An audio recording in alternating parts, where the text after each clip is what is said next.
conditioning. And the Screen magazine, in its second issue, tried to explain the main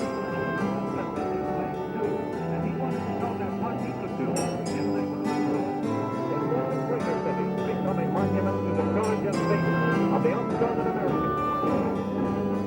Buffalo Hunter, who with his breaking up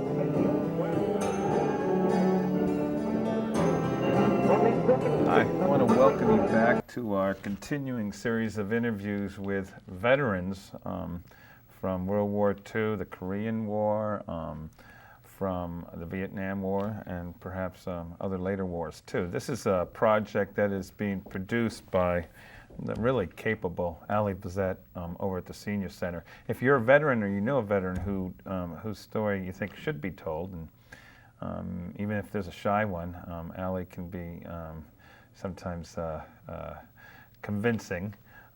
We'd love to be able to get your story here. All these interviews that we're doing as part of the History Show program are going to be archived in Chelmsford, and they're going to be archived in the National Library of Congress. And you can contact Ali Bazette over at the Senior Center if you're interested in exploring what the possibilities might be. I'm Matt Scott, and we have a very special guest today.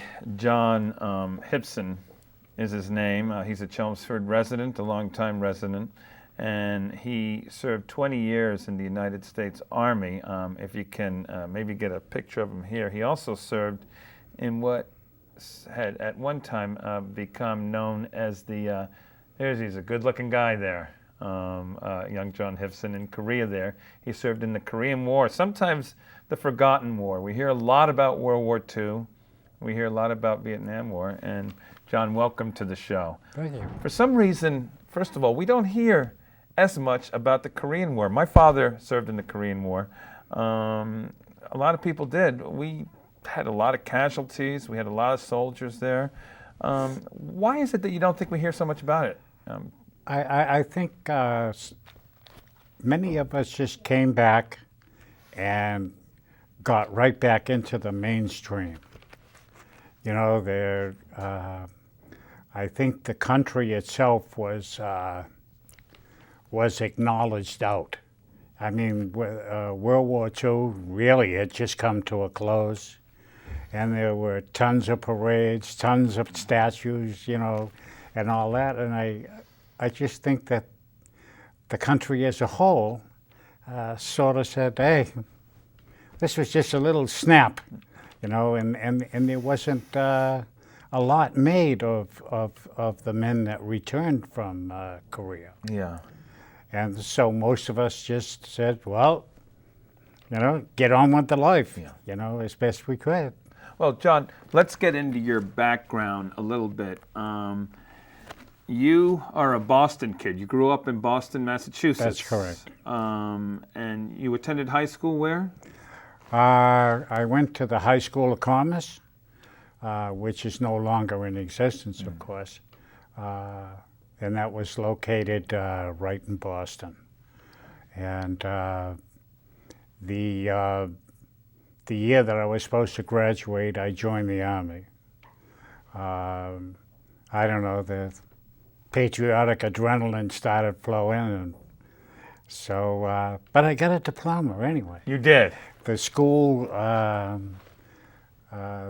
decided that anybody that made it through the November time frame would receive a diploma.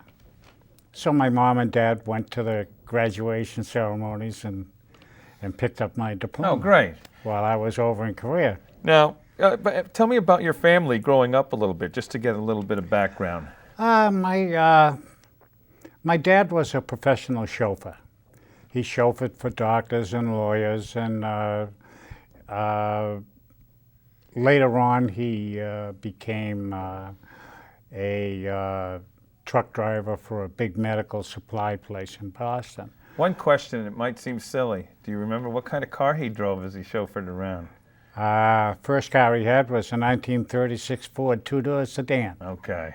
60 horse. Well, see, wouldn't you like to have that now? Yeah. But my mom was a housewife until my sister and I were just about out of school. And then she decided she was going to go to work. Yeah. So she went to work in a big wholesale jewelry place right in downtown Boston. Now, what was the neighborhood where you grew up? What was that like? It was mostly tenements. It was mostly tenements. It was over in Roxbury. That was just like a little burb of Boston. And most of the homes there were tenements. If you lived in a single home, you were considered wealthy. You know, so, and we moved around quite a bit. We settled there because when my dad's family immigrated from Canada, that's where they all seemed to settle. So that's why we settled there. You know, and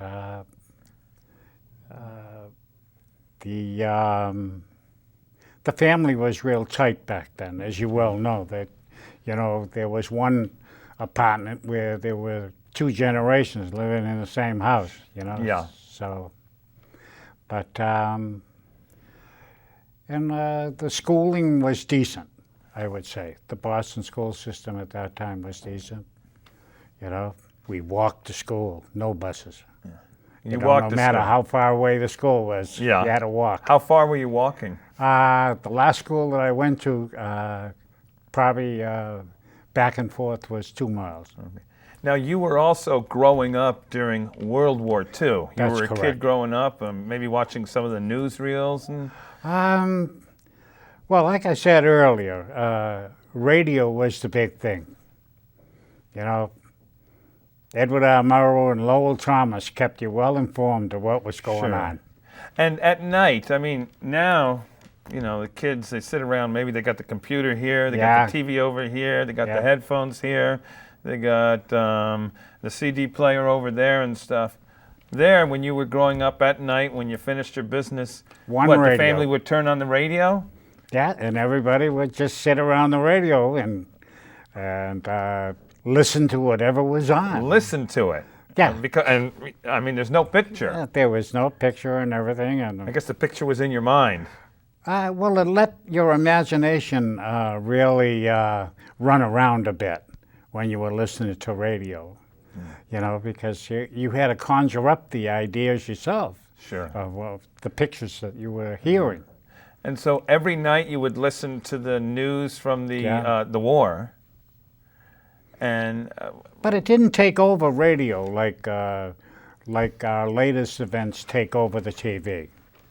You know, there was radio programs that were scheduled, and they always got scheduled. yeah, The only time that I can remember that the radio waves really got busted up was when the Japanese bombed Pearl Harbor. did you hear the speech live from Yeah. Roosevelt? Yeah, Okay, they came in and interrupted the program we were listening to and told us that this was no drill, that Pearl Harbor had been attacked. But you were a kid growing up during World War II. How big a part of your life was the war? Or was it something that you forgot during most of the days? Were you too young? The populace really got involved. The kids were going around collecting cans, metal, you know, all sorts of stuff to drop off at drop-off points. Used to go down and stand in line for sugar and milk and flour, and the general population really got involved with that conflict. Right, yeah. They really did, you know. And everybody hated Hitler. Oh, He was, yeah. Yeah, but we really, unless I went to the movies on Saturday or Yeah. something, there was no visual stuff except, you know, the posters that they put up in the post office Yeah. or in the store windows, you know, slip of the lip sinks the ships and all that sort of sure. stuff. You know? Oh, yeah, okay. Yeah, but of course, Boston was a big port for the Navy back in those days. Plus, we had 17 shipyards operating in Greater Boston, building ships for the Navy. So I guess all the young boys your age, I mean, a lot of them had dreams of Yeah. getting into the action there, right? Or, Yeah, I mean, yeah. you They- were they- probably, what, around 10 years old? Well, Or well, of course, my father was too young to go into the First World War, Yeah. and he was too old to be taken during the Second. But his brothers, my Uncle Jack and my Uncle Bill and Uncle George and all these guys all made it into the war. Oh, really? Yeah. George was a B-29 pilot. A B-29 pilot? yeah. Wow. My Uncle Jack was a medic, an Yeah. infantry medic. And Uncle Bill, he didn't get into the Second World War, but he was in the cavalry in the First War. In the cavalry? Cavalry, yeah. He Wow. rode horses everywhere. Yeah. Yeah. Boy, Yeah. got some interesting uncles. Yeah, well, yeah. He had some interesting stories to tell, Yeah. you know. So after the war ended, which I'm sure you remembered, because it was probably some parties Yeah. in downtown Boston Oh. and stuff, right? There's parties everywhere, Yeah. you know. And I never saw so many statues and memorials and Yeah. stuff like that go up in a very short period of time.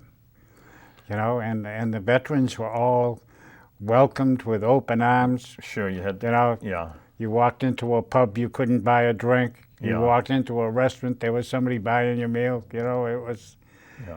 that kind of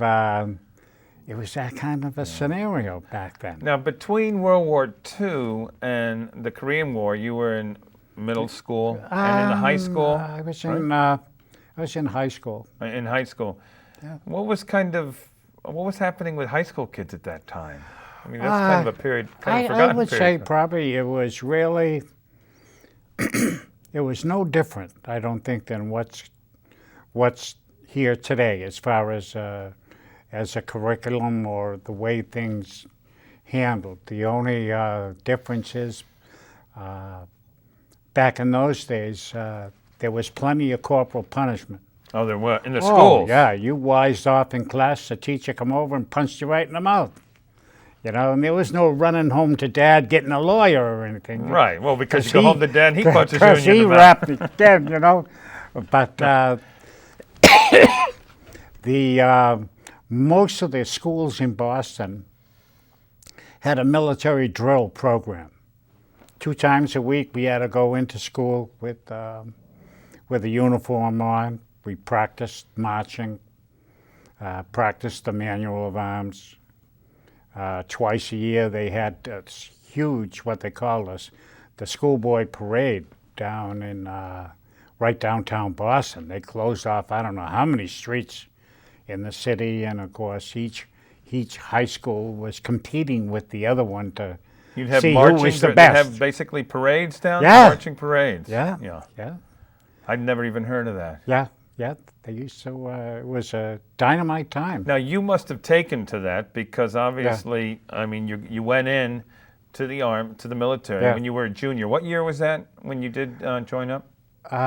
November 1951 was when I signed my contract. Now, was this a surprise to your parents or anything, or did Yeah, you let them know that I I- want to do this? I didn't tell, because it was a delayed entry, I didn't tell my parents that I had joined the Army until 2 days before I reported to Fort Devens. Oh, they must have been shocked They were, because you have a close family.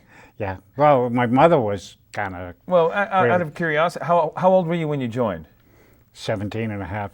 Now, you didn't have to get a parent's signature or something when you went to the recruiter?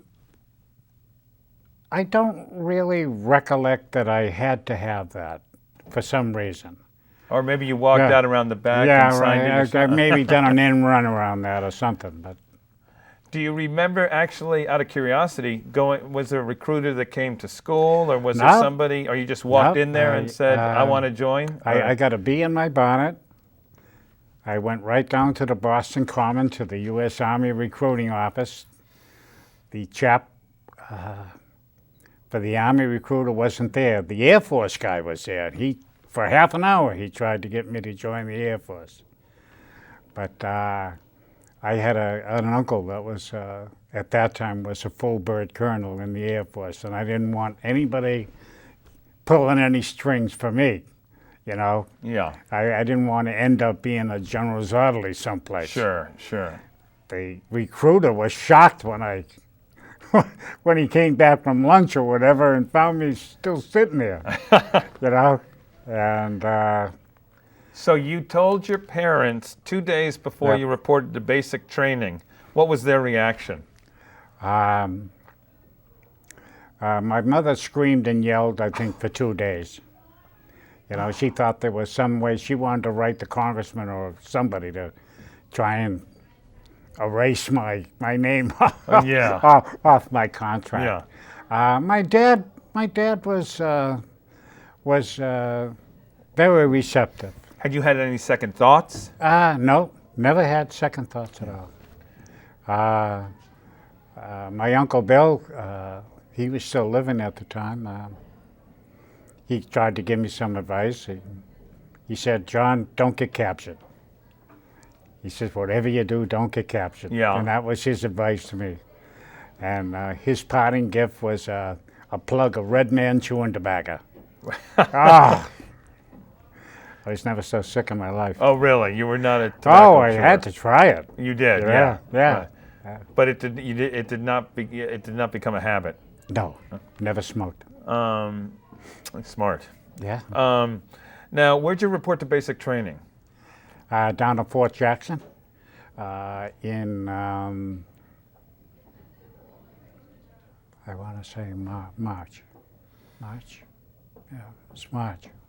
March of 1952. Of 1952. Yep. And Fort Jackson is in It was in South Carolina. South Carolina. Yeah. Had you traveled around the country at all? Had you been down south before, or this was all new to you? That basically, except for bumping around the New England area and the New York area when my father was driving a truck, no. I had Okay. never done any extensive travel. I was only 17. Sure, right. You know. So you reported down to Fort Jackson. Yeah. What was It basic training like? That was the Army's, one of the Army's big basic training depots. And what was basic training? Was that a shock to the system? Yes. It was. Yeah. Why? They had 3 weeks to change your mentality from a civilian mentality to a military mentality. A teenage civilian Yeah. mentality, which is a very strange mentality for some Yeah. of us. Believe me, I have some Yeah, kids. and usually young people that didn't make it through that 3-week phase got sent back to what they call the motivation platoon, and if they still didn't make it, they cashed them out. Yeah. You know. So what was the process of basic training like? Can you tell us maybe a day? I would say, along with learning the skills that you would need to stay alive, the bulk of it was learning to jump when someone said jump. You didn't give it a second thought of, holy smokes, I'm going to do this or that. You just did it. Yeah. And of course, you really had to deal with a lot of authority. A lot of authority. I mean, back in those days, a hard-striped corporal was God, you know. You know, but I think getting your mind in tune to your military service was the big thing that they had to do. John, can you tell us the schedule for a routine day, just to get a feel for, Okay. actually, what was going on there? Routine day was up at 4 o'clock. All right, and you figure that there was probably 80 men in a squad bay. So 80 guys had to filter down through a latrine downstairs. They had to shave, get back upstairs, and get into utilities to go out and do what they call physical training. You have to run 2 miles, push-ups, pull-ups, This is sit-ups. before breakfast and This is everything. all before breakfast. Sure, okay. Yeah. Then, So they're waking you up at dark. yeah, 4 o'clock. The sergeant or corporal coming in and... Oh, they had a loudspeaker in the squad bay. They played reveille. Okay. There was a bugle that they woke you up. Yeah. It wasn't anybody shaking your bunk or anything. Right. If you didn't get up, of course, they dumped you out. But most everybody wanted to get up and, get down the head first. Yeah. Shave and get out of there. And like I said, we started off with calisthenics, ran 2 miles, came back. They gave you about maybe a 10-minute break to go in and clean up and do whatever you had to do. Then we lined up company formation and went to chow, went to breakfast. And on the way to breakfast, they had a pull-up bar. And you had to do 20 pull-ups, so you didn't eat 20 pull-ups. 20 pull-ups. Jeez. So I would have gone hungry a few times. I know it. It didn't take long for most of us to get upper body strength that bad. But then after breakfast, back to the barracks probably for no more than 10, and then off to whatever class that was being taught that particular day. What's an example we of some ran of the everywhere. classes that you were taking? Typical class would be using a compass, reading a map, getting to be able to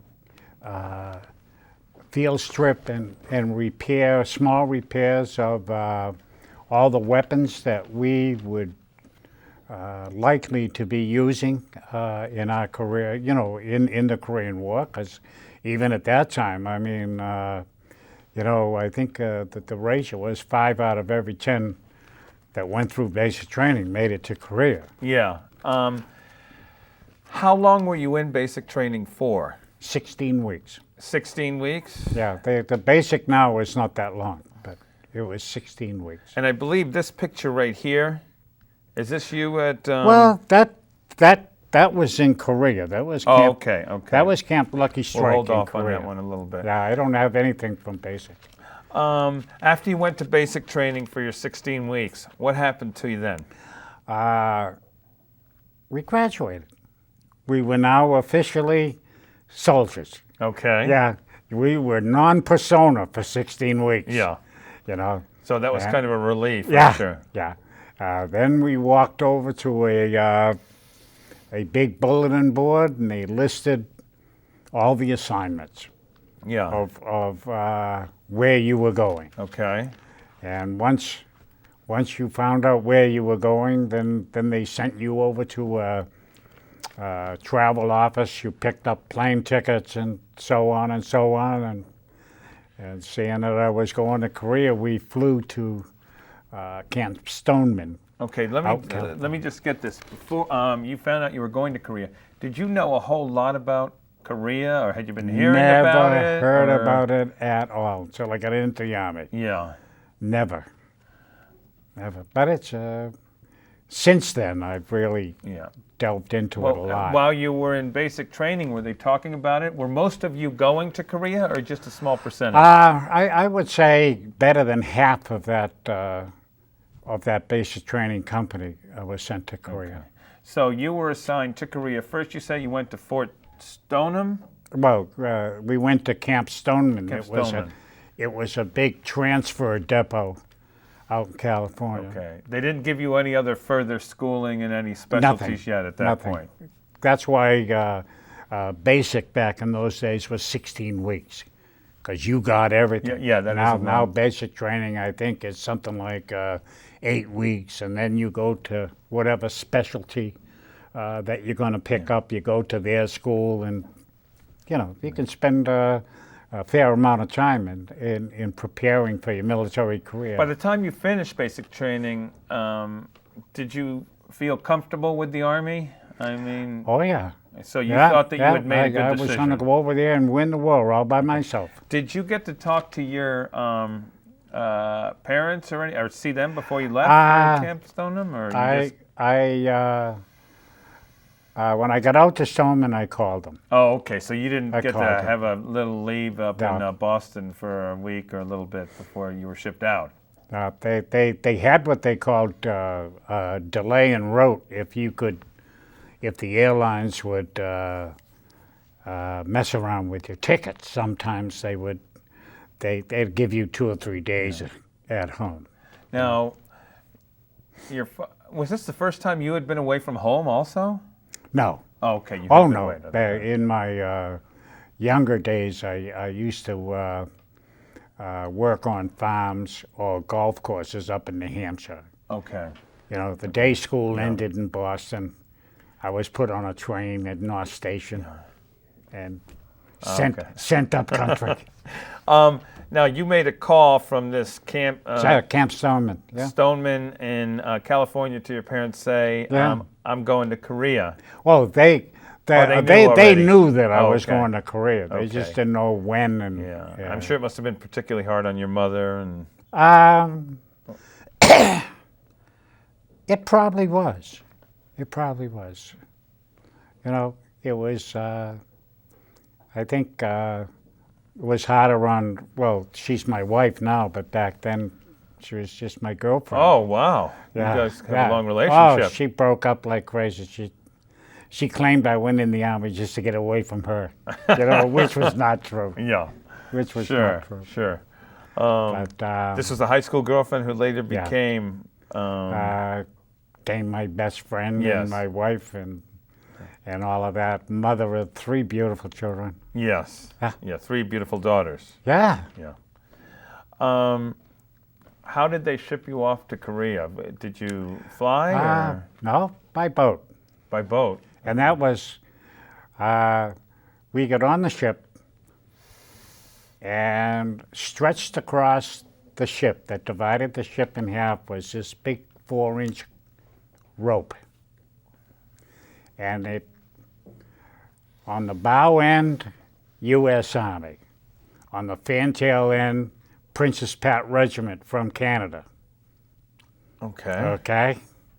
Oh, really? That ship wasn't 10 minutes away from the dock when there was a Donnybrook on that boat that you wouldn't believe. The only way they could stop the fight was they had a fire drill. And they start putting people over the side in The Canadians were fighting the Canadians, the American troops were fighting. They took the rope down. Well, it sounds like a and that hockey was the game end or of it. something. That was the end of it. Really? They took the rope down and gave everybody the run of the ship, and that ended it. You know, it was really something. I guess one of the things that we're not aware of, or maybe some people aren't aware of, is Korea was actually, I mean, there was a large, I mean, what's the United Nations coalition. Yeah. There were troops from Canada, from Turkey, from Australia, Canada, India. You know, there was a lot of the free world countries back in those days. Got troops there real quick. We have 1 minute, so we're going to have to continue this on for another show. Okay. And then for the next show, we'll talk about Korea. But I do want to thank you very much. If we can right here, if you can see this picture a little bit, this is John in Korea. I thought it was basic training originally and stuff, and it's a nice picture there. Lose the glare a little bit and stuff. And a young, handsome young man there, and probably missing his girlfriend. John Hipson, thank you very much for being with us, and Quite we'll welcome. get together very soon. My pleasure.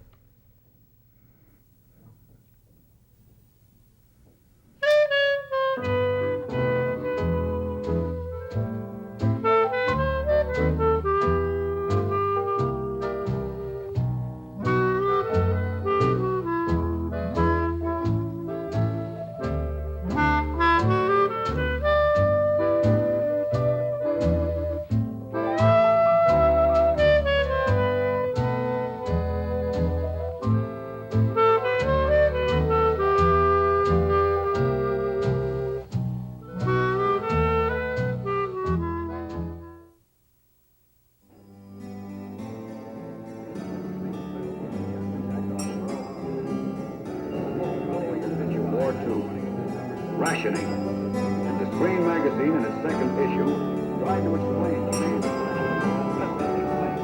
and he wanted to know that what he could do if they were in all greater cities become a monument to the courage and faith of the unstrung Americans. Buffalo Hunter, who with his breaking up made the old from these broken streets. History show. This is our second interview with John Hipson from Chelmsford, Massachusetts. Just a brief reminder, this is part of a project we're doing in conjunction with the Chelmsford Senior Center, and Ali Bassett is the producer. And we're interviewing various veterans from the different wars, and these interviews are being archived as part of an oral history project at the National Library of Congress. And they're also going to be available here in Chelmsford at the Senior Center, at our station, which will be cablecasting them, and probably in the library in Chelmsford, Massachusetts, too. One of the neat things about these oral histories is that they're going to be available to scholars, historians, and stuff for generations.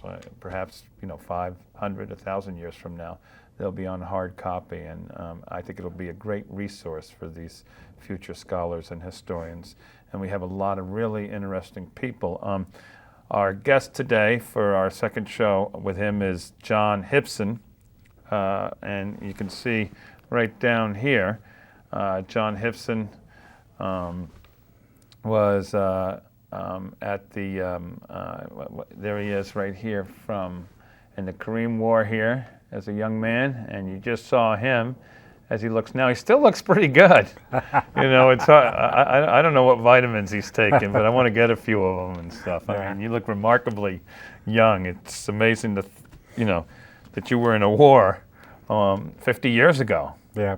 And you still, I would have believed maybe 20 years ago or something like that. But anyway, when we had left, we had talked a little bit. John, you grew up in Boston. You went to high school in Boston.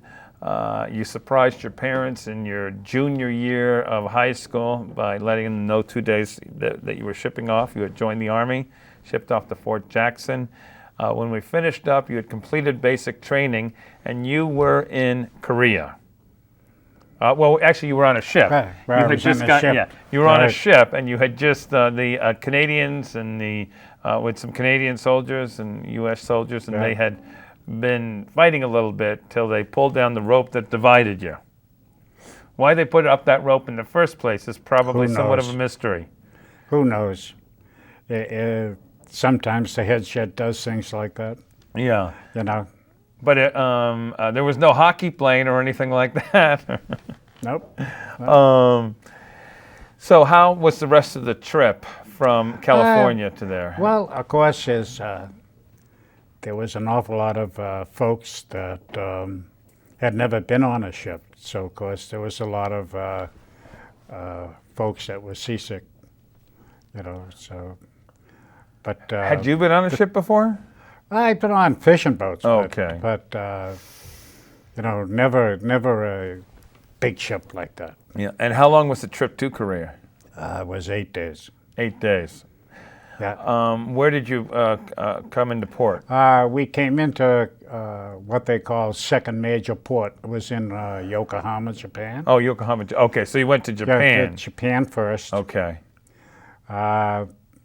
We were bussed over to Camp Drake, and we were there for such a real short period of time. All we did was we turned in all our equipment, and all we got was equipment that we were going to need when we got to Korea.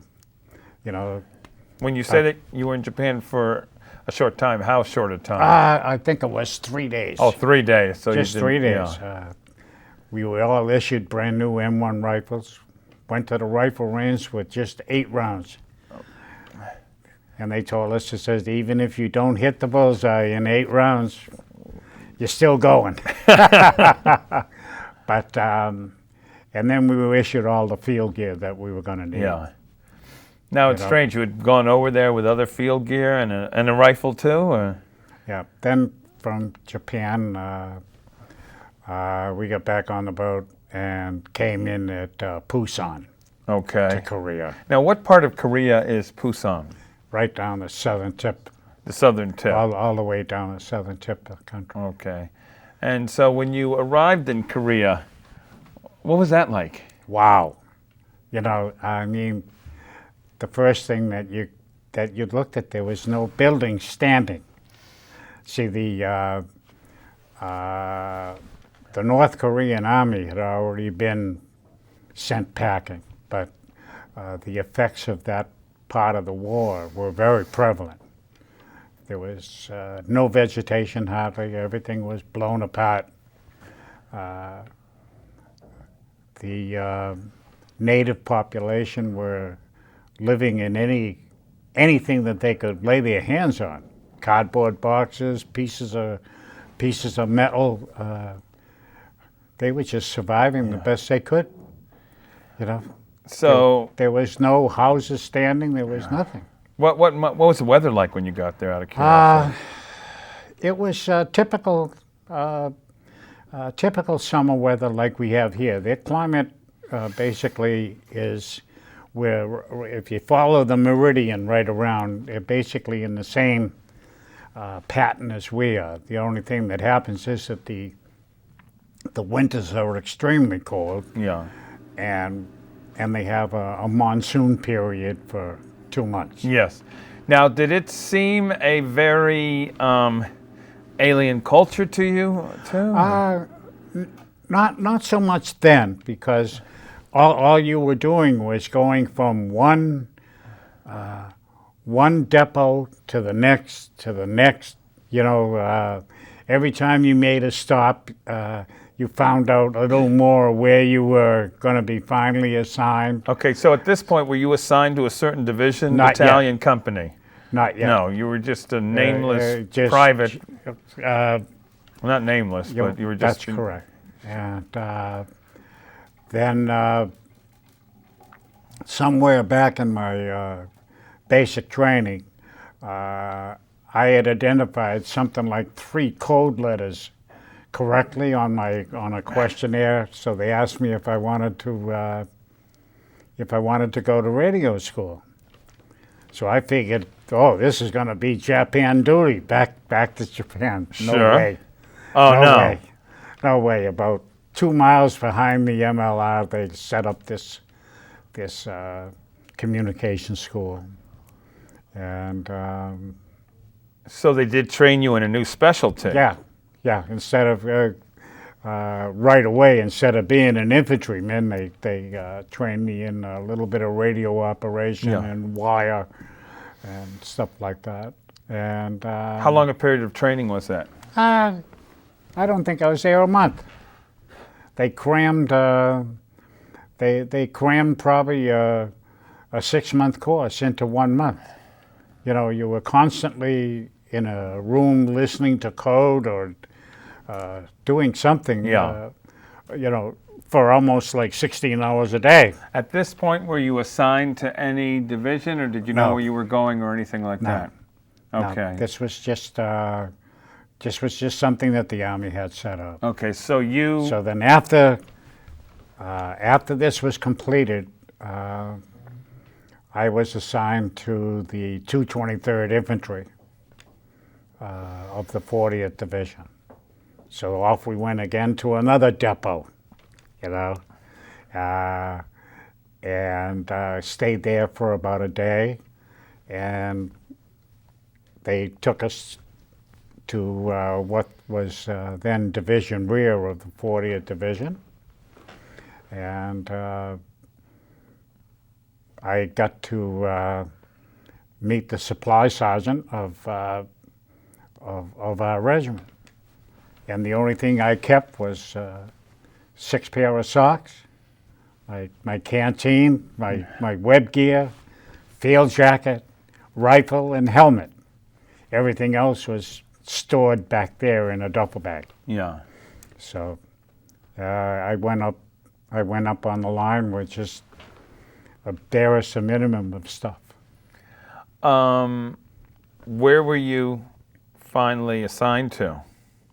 M Company. M was Company M, and in those days it was a heavy weapons company. They don't have them in the military anymore because they've integrated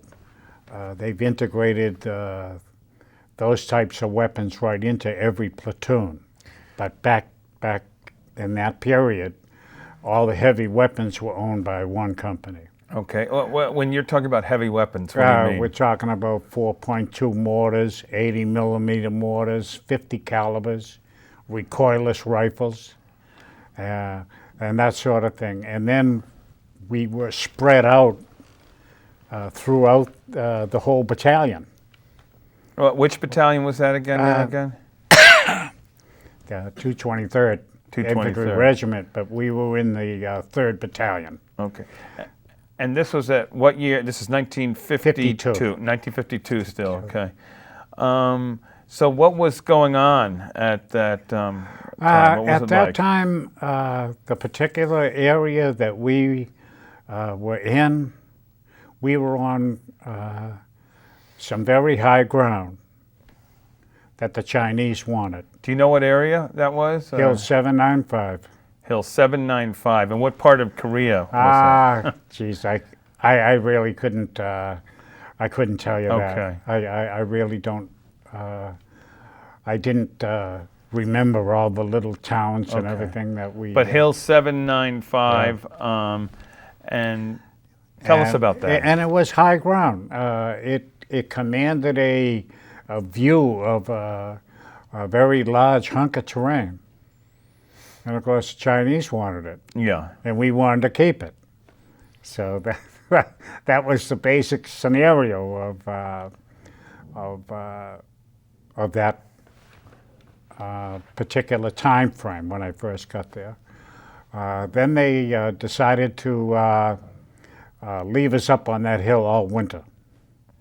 So we had to stock in on supplies, water, ammunition, fuel, because once the winter socked in, it was very difficult for the supply people to get up there with any sort of vehicle at all. It was the terrain was very harsh, and most of the stuff that was brought up from the rear was they used South Korean laborers, and they marched up. Each one of those dudes was carrying about 100 pounds on his back. Through snow or? Snow, ice, whatever. Gee whiz. A lot of the supplies were brought up that way. Were you seeing action during this time? Yeah. Do you remember first seeing action, or what was it like there? I wanted to become part of the ground. The very first time that we were in a firefight, I just wanted to become part of Mother Nature. Can you talk about, just to set this up a little bit, the geography there? Were there trees, or was it all mountainous. rocks at that point? Mountainous. We were basically, if you want to call it, above the tree line. There was very, very sparse vegetation at all. Water? Any water or anything like that, or just kind Nothing. of? Just it sort of reminds you of. But just a few months ago, they had these programs on Everest where they have these shots of nothing but mountains, mountains, mountains. Well, that's just what we could see from this particular terrain feature we were on. And then were you looking over a valley? Yeah. Yeah. And the valley was agriculture or anything? Or? Parts of the valley were called the Punch Bowl. It was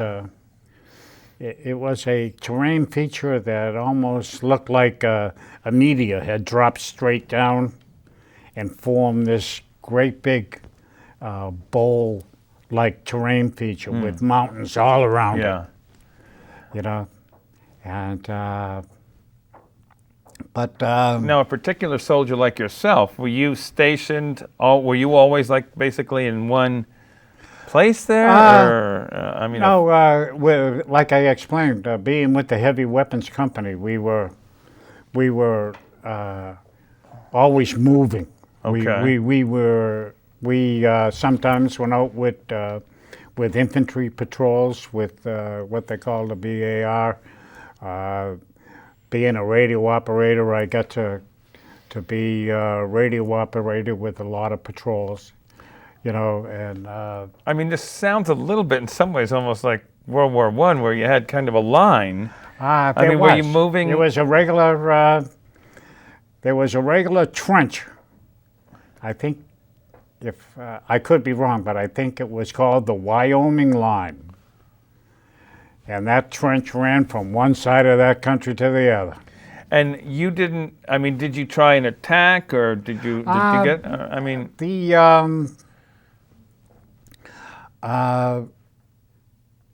The American forces had decided at that time that there would be no what they call large-scale operations because they lose too many men. The Chinese, on the other hand, evidently didn't care how many men they lost. So they suffered quite a bit of casualties. So to get back, because we've set that up and stuff, the first time that you saw action there, what was happening? What was happening at first, I couldn't see what was happening because I was part of the ground. Was it at daylight or nighttime? My first sergeant's name was John Tobin. Yeah. He picked me up by my pack straps. He said, "John, fire your weapon at the enemy." And he let go of my pack straps, and down I went again.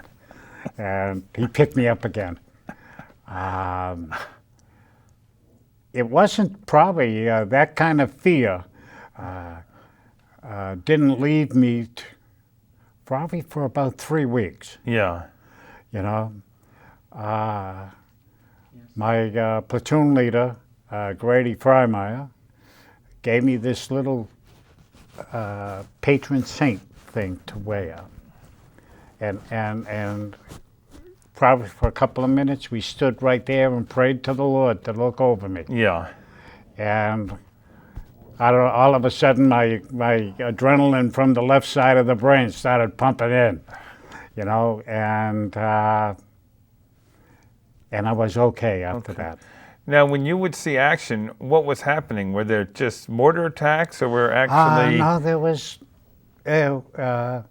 there was infantry folks trying to climb up over the wire, or as you see in some of the archive films of World War I, everybody coming out of the trenches chasing everybody. So it was in some ways, and this is something Very that I similar. don't get. I mean, it was old time, Yeah, a wave, a charge of Chinese. that's correct. That's correct. That thought process of trench warfare, I thought, had left. Because you didn't really see that in World War II. No, you didn't. And I'm just, in some ways, somewhat shocked. It was.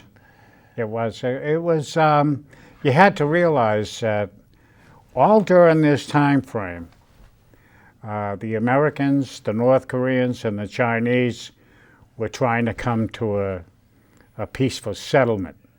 Yeah. Okay, there was these talks at Panmunjom were going on and going on. Sometimes, if things looked like they were going good, the American forces would back off a little bit. If the Chinese wanted to teach us a lesson, they'd come at us with everything, and so on. It depended on. I only picked this up later on in years by reading. Depending on how things were going at that peace table, and the kind of concessions that the Chinese were getting, seemed to have a direct bearing on what kind of combat you were going to see. Now, when and I guess at this point we did have jets, and we had a kind of an extensive air force and stuff. Was there? When there would be a charge, would there be air support or anything like? Not to knock down jet aircraft, but the Marines that flew the Corsair fighter were the best air support I ever seen in the world. You know, the jet fighters are brand new. They travel too fast. So many of them on close air support would crash because they couldn't lower the speed down enough. Those Corsairs could chug down under 100 miles an hour and still maneuver, still get their ordnance on target. Yeah. You know, and boy, did they carry a lot of stuff. So, let me just get this right, and I don't want to be ignorant about this and stuff, but basically, you have your Wyoming line or whatever there, and there would be an actual massive charge, and you would see thousands of North Koreans and Chinese coming your way, and well, first thing that would start would be artillery. Then when they got a little closer, it would be mortars. If the weather permitted, there would be airstrikes. Were they coming up from the valley, or just? Well, you had to realize that they had their trenches and stuff built, maybe 500-600 yards away. Okay. You know, they commanded some of the ground also. But some of the battles that were fought in Korea were real Donnybrooks, where the Chinese committed thousands of troops. You know, those battles were really something. Oh, did they ever get through your lines or anything? Or? The only folks that got through our line was they had about a company that tunneled in. Those people dug a tunnel almost 500 yards long. Wow. And tunneled right behind our positions and got all the way into the rear before they got stopped. Yeah. You know, but... so they were not successful? No, they weren't. They raised a lot of cane back in the, I won't call it the rear area, but behind where the line was set up. Now, you were stationed at this same place right through the summer into the winter. What was the winter like? We were up on that mountain all winter.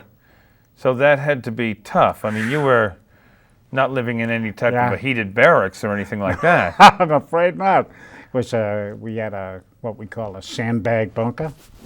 It was made out of tree limbs and sandbags, and had a little stove that either burned gasoline or wood or anything that you could burn in it that would give off heat. How was it? Yeah. How cold was it? Sea rations for the whole winter. Oh. There was a funny story we had that the Christmas, the division commander said that all the cooks were to serve meals to the troops on Christmas. Well, here it was about 20 below zero, and these cooks set up their stoves, tried to, first off, the eggs were frozen, you know, and even the ones that did break open when they hit the cook pan, they just stayed there. They didn't cook because it was so cold, you know. So we never did get a hot meal. The next hot meal I can remember getting was Easter. Wow. Easter. Now, were people suffering from frostbite or any?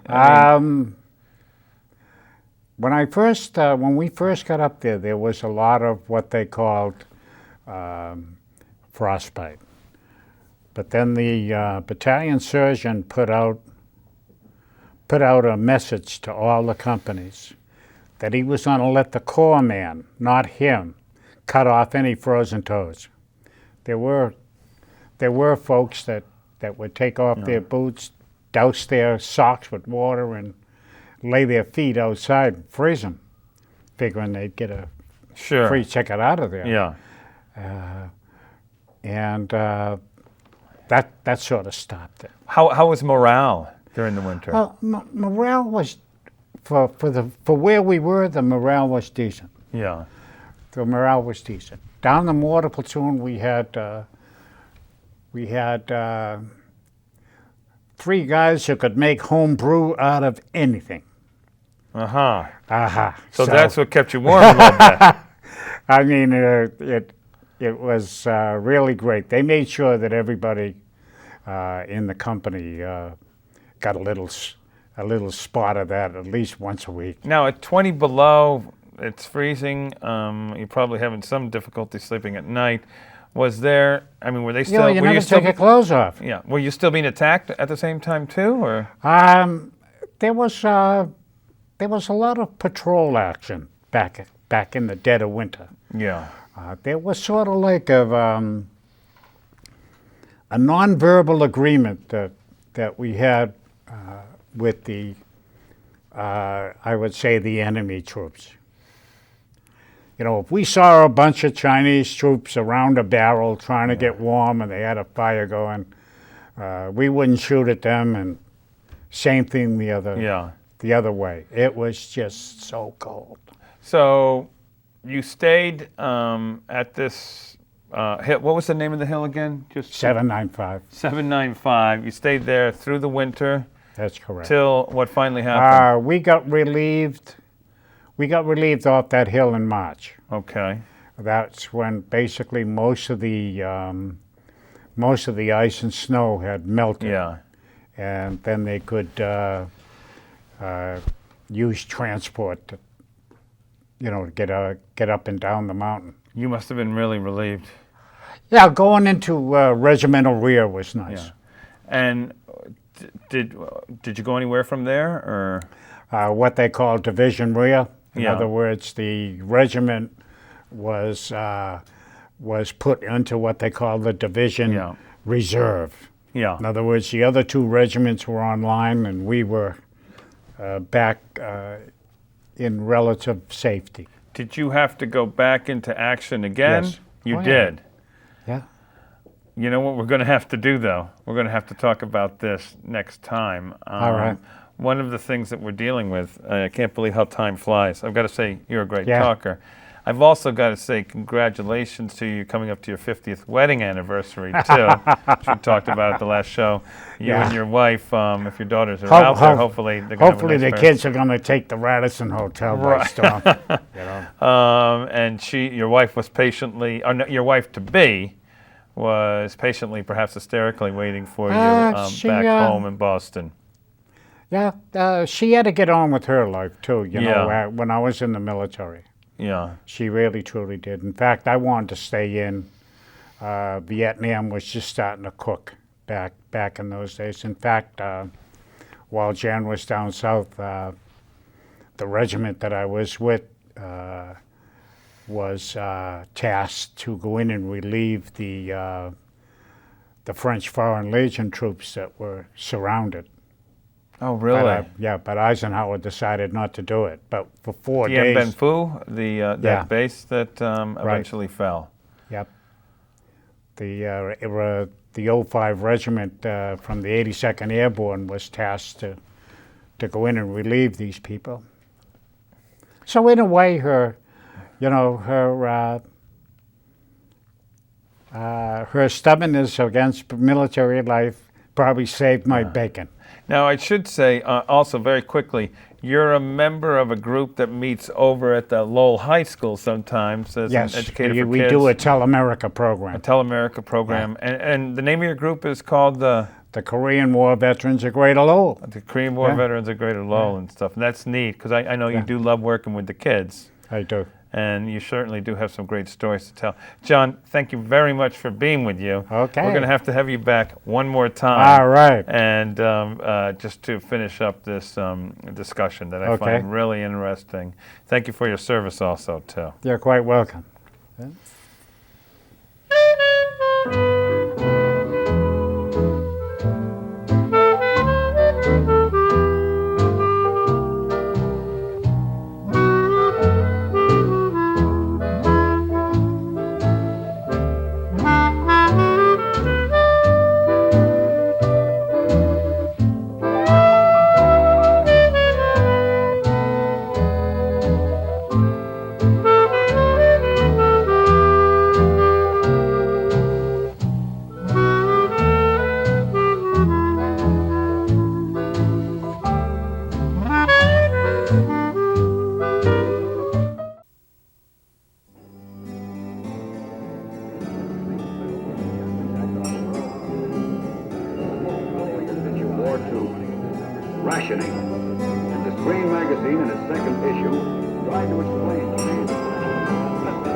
welcome you back to the third interview that we're having with John Hipson. I feel very fortunate to have him on the show, and the previous two programs that we had him on for, he talked about his basic training in South Carolina, being shipped out to Korea, and then his time stationed at Hill 795 in Korea, which is some of the most incredible stories that I've heard from the many veterans that we've interviewed on here, though a lot of them have incredible stories as well. And this is part of a program where we are archiving the oral histories of veterans and other people too. But the veterans in particular is part of a program we're doing in conjunction with the National Library of Congress, and this is being produced by Ali Bassett. If you're a veteran or are trying to get some veteran to tell their story, you can contact her at the Chelmsford Senior Center, and she'd be happy to help you with that. And we'd love to have you. It hasn't been too painful doing the interviews or anything, has it? Is it, John? We do have some reluctant veterans around here that get a little shy around the camera. So really? It's surprising, or maybe just don't want to tell their stories and stuff. But I think that they are important stories just to collect for future generations. We feel very fortunate to have you down here. Thank you. John, so when we had we left you, you had just finished your tour at Hill 795. You were there for, I guess, part of the fall and right through the winter, and the winter seems to be, well, very cold, difficult time. Yeah. During the day, it got up around 0. When the sun was out, it was 0. But once that sun went in, it sometimes went down to 40 below. Now, I know there's been great advances, especially right over at the Natick lab, that they have in winter clothing and thermal underwear and that kind of stuff. How was your clothing at that point to deal with the cold and your sleeping bags? Well, the long underwear was made out of wool. So that goes back, that's very different from what they have now. Then you had your utility uniform. Then you had a woolen shirt and a pair of woolen trousers to pull on over that. And then you had a pair of field pants. I'll tell you, trying to do your job, you look like the Michelin tire guy. You know, you had so many layers of clothing. But it's a different concept in clothing than they have now, where you have a lot of lightweight, sometimes down or some of the other. Down into probably December, we were issued what they called a thermal boot. They called them Mickey Mouse boots.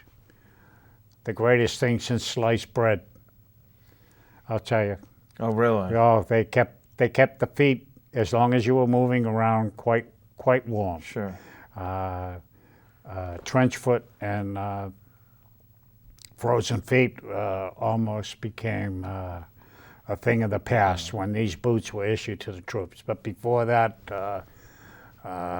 LL Bean snowpacks were the boots. Now, what about sleeping at night? I mean, I do know, I've done some winter camping and stuff. If we were fortunate enough to be back at the bunker, we had these little cots that we had made up out of tree branches and strung them with comma wire, or communication wire for support. And you just threw your sleeping bag up there and crawled in, fully clothed. Yeah. Would you never stay got out warm of in your clothes. bag at night? Well, you can't. You could never tell when Charlie was coming. And of course, they didn't wait for you to put your boots on and put your clothes on and get everything all squared away. Yeah. I mean, more times than not, if it was probably during broad daylight, if you took off some of your clothes and took a helmet bath or whatever. Now, did you also, I mean, you were somewhat isolated. As you talked about before, that during the winter you were just getting supplies. Koreans would actually have to Carry 'em up carry them sometimes. in by foot. Yeah. Were you privy to the news that was going on just in the whole of Korea? No. We were just worried about our little piece of real estate. We just weren't concerned what was going on, say, 2 or 3 miles away.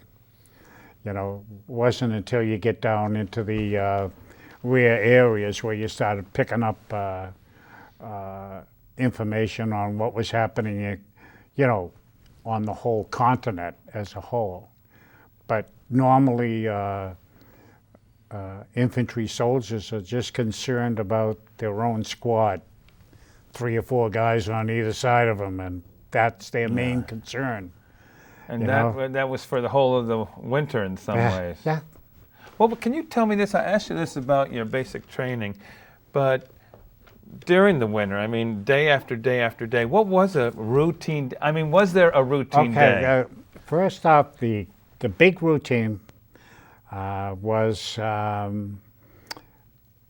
keeping communication going from one end of the battalion to the other with the heavy weapons company. Along with all the other duties that I had was in the bunker that we stayed at, we had a small switchboard that allowed us to plug into all the company switchboards so that they had access back to the mortar platoon. This was probably the infantry's biggest lifesaver.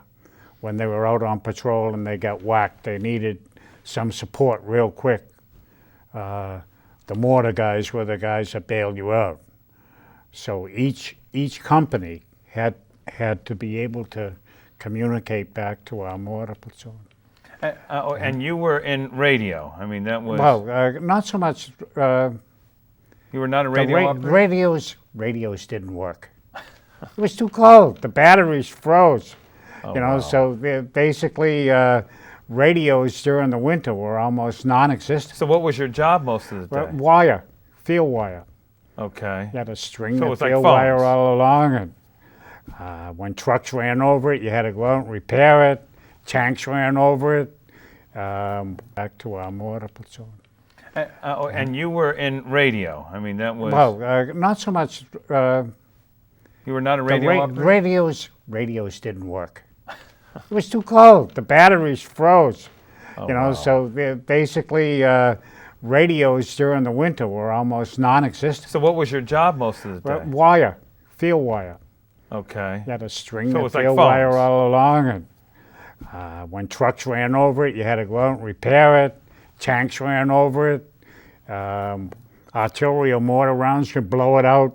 You know, it was, the day always started out trying to repair somebody's... So that was basically your job, to keep communications. On that particular assignment, yes.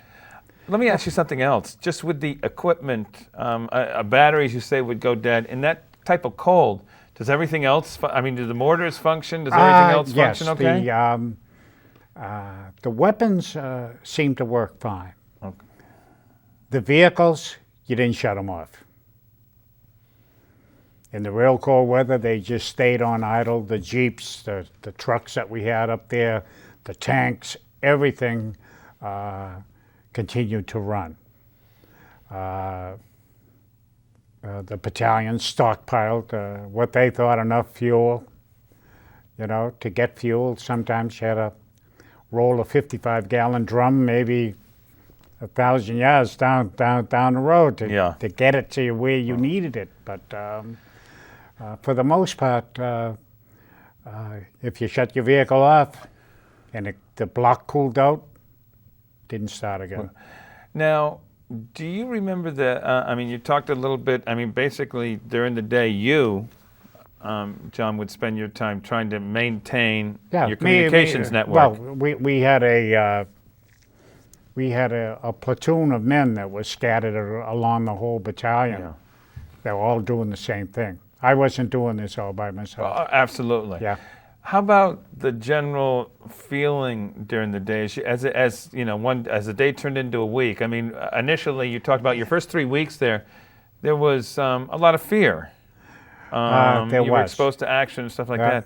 After a while, what was the feeling? Was there a feeling of dread? Were you always on the edge, or did it get boring, or what? Your adrenaline kept you pretty well hyped up, you know, especially if you were in a place where you were exposed or things of that nature. There was always some guy on the other side ready to take a shot at you. Could you see the enemy on the other side? No.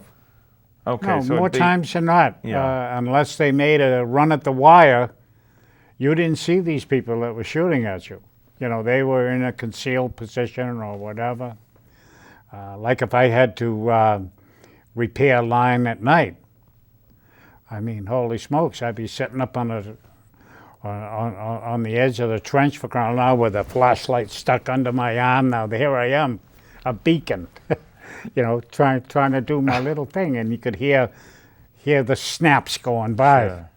You know, as some guys. Well, that had to be tough, and it's freezing out there, and probably you've got to take your gloves off to. Oh yeah, yeah. Plus, And you know, about 30 seconds out there, Yeah. you lose the feeling in your fingers, right?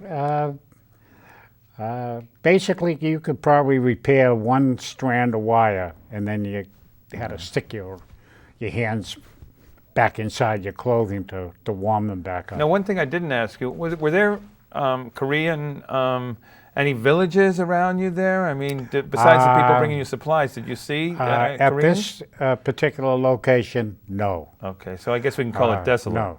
No. You had to probably travel about 3 or 4 miles behind where this particular place was before you started seeing any semblance of civilian life. Now, in March, you were finally relieved. Things were beginning to thaw out, and it must have been, I mean, that seems like a totally hellish winter. It must have been a great relief. It was. To get out. I mean, you had been totally isolated. You might as well have been on the North Pole or something like that. Yeah. And then to get back to, what was your relief like? I mean, tell me this, did you get a hot shower? Yeah, the first thing they did was they marched us all into this barbed wire compound. Yeah. We had to take every single piece of our field gear and everything off. Then the medics come along, if you had a button, they buttoned the top on your utility blouse, and they undid your trousers. They stuck these nozzles up your arm and pulled the trigger, and there was this powder that was supposed to kill every bug known to man. You know, and we all got deloused, and then after that, all our clothing got burned. We had to walk by barrels and just drop our clothing in. We showered and shaved. Then the medics looked us all over close to make sure we didn't have anything that couldn't be treated. Were you healthy at that point? Yeah, right. Had you lost weight, or? We all smelled the same, and we all looked the same. I mean, you can just imagine the odor that your body would have. Yeah. And so after that, we issued new stuff. The only thing that we kept was our boots. And then we were taken back to a rear area tent city. You know, then it was back to normal Army life, you know, up at 5 o'clock, PT, run on the roads. You know, they tried to keep some sort of a semblance going. Did you get to go into town for a few days of celebration or anything? There was basically no town. Yeah, to realize that this country had seen the North Korean army go all the way down to Busan, back out. China, almost down to the Busan Circle and back out. So there really wasn't a heck of a lot left Yeah. of civilian stuff. Yeah. These poor folks were just trying to hang on to whatever semblance of life that they could. Yeah. There were hundreds of thousands of the civilian population killed in that conflict. But no, there was no town. So There was movies though. there were movies. They showed movies. Yeah. I remember. It was probably about 3 miles down the road. They had a USO show came in, and was in the if US? you wanted to walk down, you could do it. And if you didn't want to go to the show, that was okay. Did you go to the show? No, I did not. Oh. And then the enlisted troops got beer ration. Yeah. The officers picked up their liquor ration, and so most every night was pretty good party time. Yeah. How long were you on? So you went back into action. Yeah, After, we were there to pick up, get all our equipment squared away, pick up any replacements that we needed, and then I should ask you, while you were at Hill 795, were there many? Did you suffer many casualties, or? enough. Sometimes I just don't like to talk about that part of it because I get too upset. Sure. But the next big area that we went into was over at Heartbreak Ridge. And we were basically in that area when the truce took effect. In Heartbreak Ridge. Of course, in between there was Whitehorse. That was a piece of real estate that the UN felt they wanted. So that was about a 3-week Donnybrook there till we were able to secure it. And was that with other United Nations troops also, or were you just with the Americans pretty much? Most of the areas that I was in was controlled by American troops. The only foreign troops that I can remember being with were from Turkey. Right. They were Okay. from Turkey. Yeah. There was an infantry regiment from Turkey. But other than that, the only time we got to see some of the other troops when we went way into the rear area, you know. But, So you went to Whitehorse Hill? yeah, you well, said? our division was tasked to secure that area. And what was that process like there? When you were saying like a Well, Donnybrook? we were division reserve at that particular time. So the other 2 regiments were used to take the hill. Yeah. Then we were called up a little later. Heartbreak, there were two of the regiments online. Not too much going on at that particular time. The big battle for Heartbreak had already taken place. And is that why they called it Heartbreak Ridge, you say? Yeah. Yeah, the big battle for that piece of real estate already took place. The Chinese lost tons of people there, and so didn't we. But they just wanted to hold on to the real estate. They didn't want to give anything away. And most of the casualties suffered there were sniper action, small patrols, stuff like that. There was no really big action at all. Yeah. Yeah. So when you were at Heartbreak Ridge, there was the war a truce. was just about winding down. Yeah. Just about winding down. We were on Heartbreak for 2 months when the truce took effect. And at that point, I mean, what had happened is that at that point there was a North Korea and there was a South Korea. That's correct. And there was a 38th parallel 38th divided them, parallel established between and it them. still does. Yes, yeah, and we're still having problems, actually. We do. Were you there for a while longer after the truce was established? Yeah, I didn't ship back to the States until I think it was around September or October of '53. Of 53. Yeah, all the Army units got involved with humanitarian aid to the civilian population. Right. And the civilian population had just been decimated over time. They started building schools, Yeah. putting up housing, things. Did you of get to that know nature. the civilian population at all? A Pardon? little bit? Did you get to know the culture at all during that time? No, just the only Koreans I got to know when we went back into the rear area.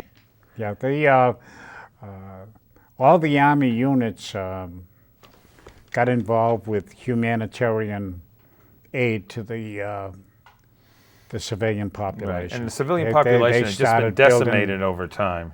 They started building schools, Yeah. putting up housing, things.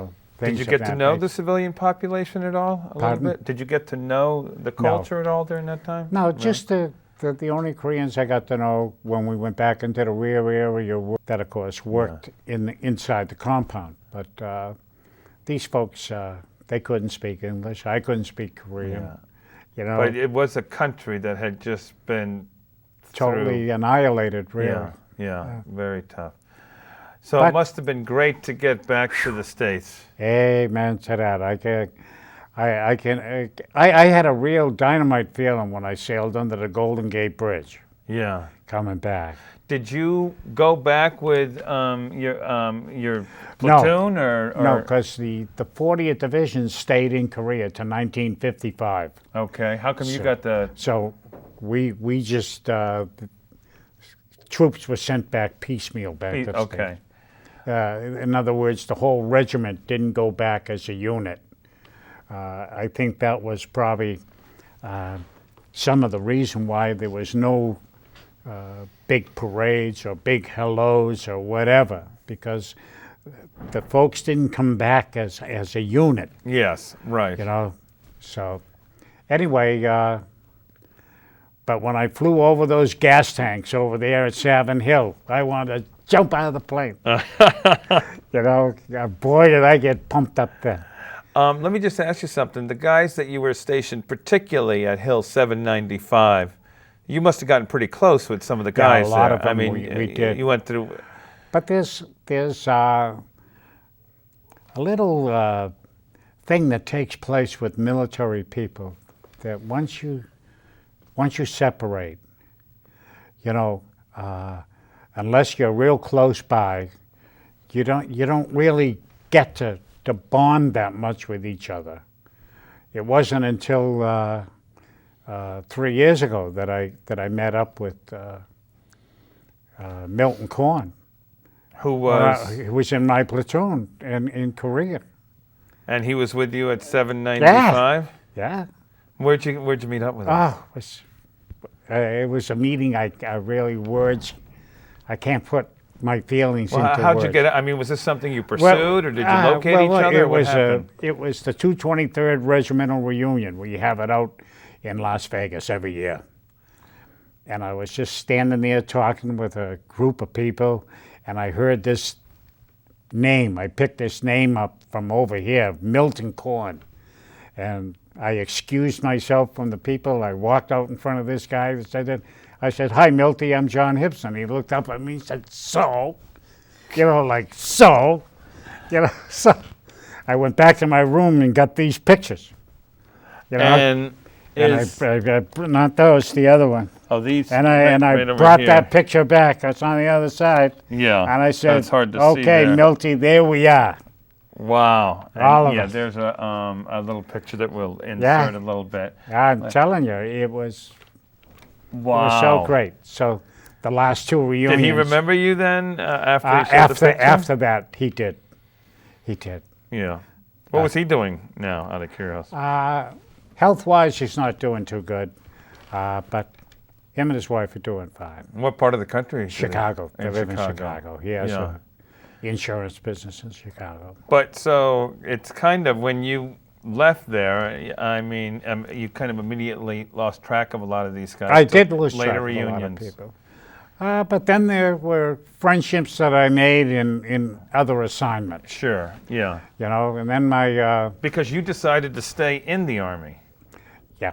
Why did you decide to do that, out of curiosity? When Vietnam was going on, I was getting this real strange feeling that I needed to take part somehow.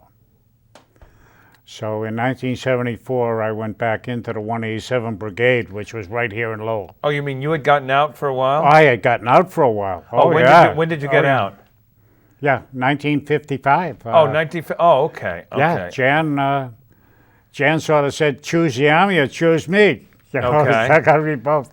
And that was great. So when you left in 1955, you moved to I lived back in Boston. back in Boston. You Yeah. married Jan. Yeah. You Started had a children. family. Started a family. You went to work in The electronics. electronics industry. right? Electronics industry. Yep. And you were doing that for the next 20 years or something? That's right. And That's then right. you joined up again? Yeah. At what age And was of that? course, I didn't tell Jan until the night that they swore me in. You're They had a swearing in ceremony. Oh, that must have driven her double. Oh, it was a difficult time.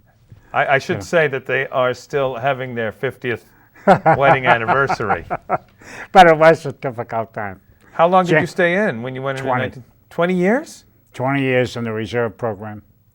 And, okay, so it was a reserve, so you were Yes. still able to keep your Civilian civilian job. Right. And you did not go on to Vietnam, right? No, Or- I did not. Well, that was 1974. too They weren't old. shipping anybody. Pardon? They weren't shipping anybody out, really. They were still shipping people to different areas. I don't say to Vietnam. Right. They were starting to really to pull down a little bit. Yeah, I think actually in 1971, 74. even in 71, they started pulling. But there were all these other little places Yeah. that chopped up Grenada, you Right. know, Somalia. How was it? So the reserve experience was okay for you, though. It was some of the best experiences that I had. Really? The people that I met Yeah. while I was with the brigade. So you went right up to 94 rather recently, then. Yeah, until Fort Devens closed. Fort Devens closed in 1996, and I retired when I turned 60. When you turned 60. Enlisted people couldn't stay beyond 60. Yeah. So Really? When I turned 60, out. Yeah. You know. I tell you could pass for 60 right now, though. But You do look good, though. I tell you. it was a real nice time. must have And some then life, I those two wouldn't surprises. trade anything for my military career. Really? Not Well, you certainly do have a lot of stories to tell and everything. And I think one of the really important things is that the war that we don't hear much Too about much is the Korea War. I Yeah. mean, we just, it's kind Yeah. of in between.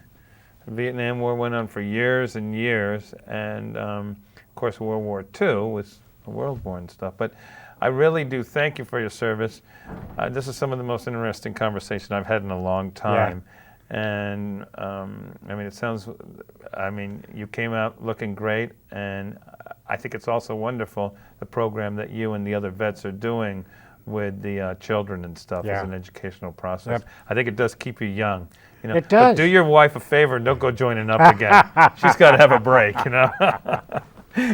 Thank you very much, John Hipson, and thank you Okay. for your service too. Do appreciate it. Enjoyed Well, this I very really much. appreciate you having me here. It's really nice. Thanks you. Yep.